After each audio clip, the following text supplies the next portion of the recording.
What is up, guys? Tails86 here with Wii-kly Review, and it's time for a new review. So, we're going to be busting it out with the classic Sonic Colors for the Nintendo Wii. Now, before I do the review, I want to go ahead and mention a couple things about this game. Number one, if you don't have the DS version, and if you want the Wii version, try out the Wii version. I thought the Wii version was pretty cool. The DS version, I tried it out on a demo as well, and I thought it was also cool. But either one of them are really great. So, let's go ahead and start the review for Sonic Colors. Okay guys, welcome to Sonic Colors on the Nintendo Wii. Now, when I'm playing this game, I'm actually using the Wii Remote and Nunchuck combo. You can use 3 different other types of controllers. You can use the GameCube or the Classic controller. So, either one, it's up to you.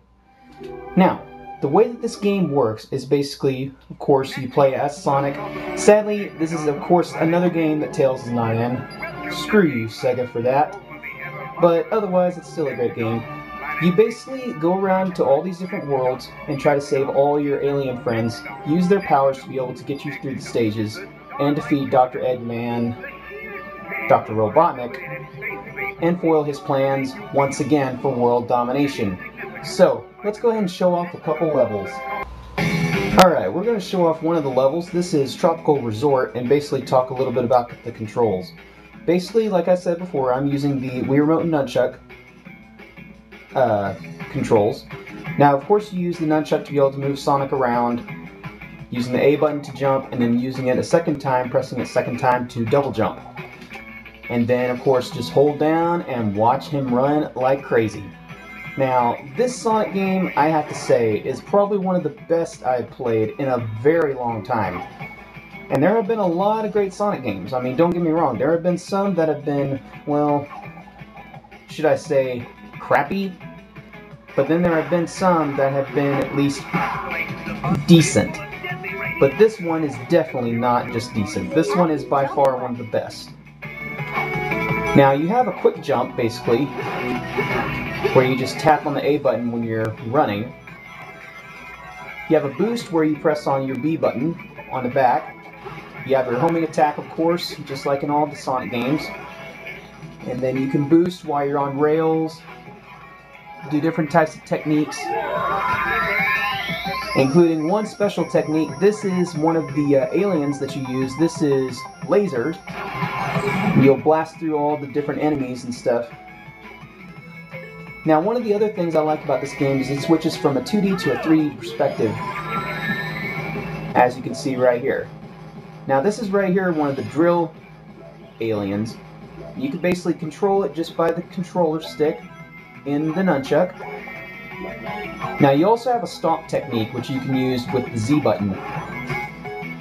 And this is also one of the cool things with the laser technique, which I'll show you right there.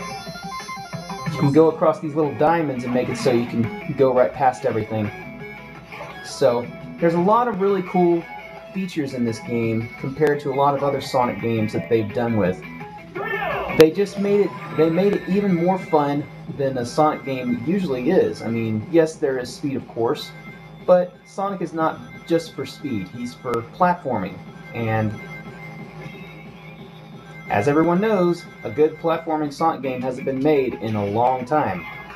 Thankfully though, Sega finally did it right.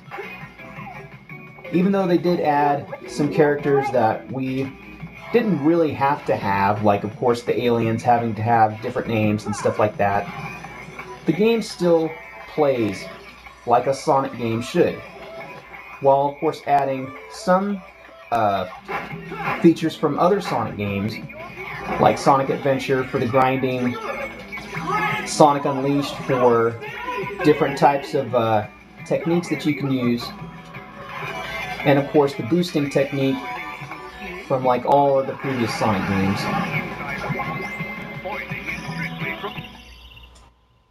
And of course at the end of each stage you are graded as a rank for how much you gain in your score, as well as how many rings you have. And you want to make sure to try to go over your score margin right here so you can see if you can get you a couple extra rings or even some extra lives. So, the game has a lot of really cool elements in it that I find that are really cool, especially all the different types of stages. As you can see, it's measured into a overview map where you can go to each stage whenever you want, however you want. As soon as you beat them, you can be able to go against bosses and be able to try to get the red rings, which makes it so you can go to your special stages later. So, let's go ahead and start off with another one. Okay, this next one is one of my favorites on the whole entire game. It's Sweet Mountain. Now, it's not this exact act, but this is one of my favorite ones because it just looks so awesome and how real it looks. So we're basically going on to like a planet that has everything with sweets, everything that's good looking, everything that just looks awesome, like you could literally just touch it and grab it and eat it.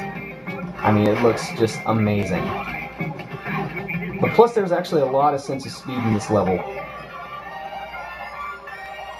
But I'm really glad that Sega went ahead and took this route, actually, to go ahead and make a good Sonic game for once. Because, I mean, how long has it been since we last had a really good Sonic game? It's been years, literally years. And, I mean, they actually did something even better to make it even better. They took the 4 kids actors from the original anime series, the cartoon series that came out, like, a while back. They went ahead and replaced them with some different people. Kate Higgins for Tails, and I cannot remember the guy who does Sonic's new voice, but he actually, I can deal with him. I didn't mind the other guy that played as Sonic, but Amy Pallant, who did Tails' voice, she drove me absolutely up the wall. I could not stand the way her voice was. She tried to sound so prissy and everything. You don't do that. No, no, no, no. If you're going to do voice acting, have a good voice actor, or at least try to make a good voice actor.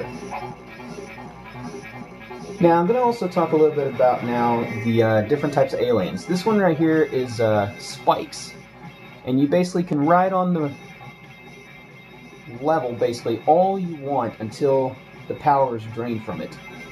And this is a pretty cool technique, because I mean, you can go to some places that you wouldn't expect to be able to go in a regular Sonic game. Like right there. This other one right here, like you can see right there, that was the rocket, and that was not nice. That was stupid of me to do. That's alright though. But the game has a lot of speed, and I do mean a lot of speed, but it's not going to be so fast it's like too fast for the eye to see. But it still makes it so it's a fun platformer for any age. So if you're a Sonic fan, and if you've been wanting a Sonic game for a long time that's not only just fun, but entertaining in every way possible, I implore you to try this game. Because I mean, yes, it may be a little expensive, yes, we are all not able to always pay for games that are of that price point. I mean, we're not all Rockefellers or anything, and I understand that, but if you want a really fun game, try this one out. It's definitely worth playing, even once. Because, I mean, the level design is awesome, the graphics on this are very nice, the voice actors, like I said, 10 times better than the ones that they previously had, and they went ahead and went back to the style that everyone liked about in Sonic Unleashed, without the werehog stages. That is the way a Sonic game, in my opinion, should have been made from the very start. And finally, Sega has done it right. There is only 1 or 2 little tiny problems I did not like. On the very last boss, not trying to give away anything, but you have to like really be on your toes, literally, for that last boss, because he will own you every time if you are not careful on that one, as well as the one where you're going down to face the final boss. But otherwise, those are just a few little tiny things I didn't like about it. Otherwise, the game is great. Definitely pick it up. It's definitely worth the $50 to pay for. The only thing I would have also liked to see is maybe an online multiplayer mode. That would have been awesome. Or at least be able to have Tails to be able to play as a second character. So, anyway guys, this gets a 9 out of 10 from Wii-kly Review. Thank you guys for watching. Take care. Later.